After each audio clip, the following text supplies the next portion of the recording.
ব্যক্তির চেয়ে দল বড়, দলের চেয়ে দেশ বড়।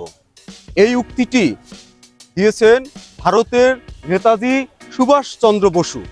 কিন্তু পরবর্তীতে আমাদের শহীদ রাষ্ট্রপতি এই উক্তিটি দিয়েছেন।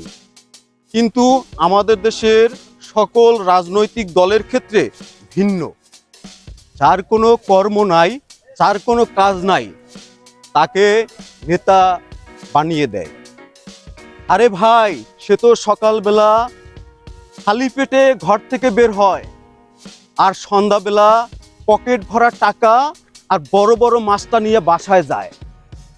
এটাই হচ্ছে আমাদের দেশের বর্তমানে রাজনীতির অবস্থা।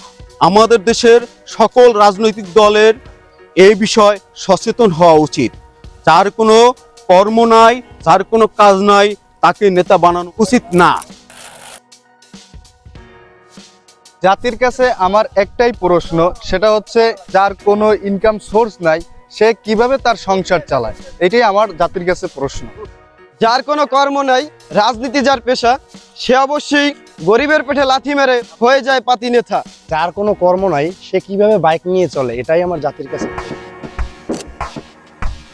আসুন আমরা সবাই চাঁদাবাজকে না বলি, দুর্নীতিমুক্ত বাংলাদেশ গড়ি।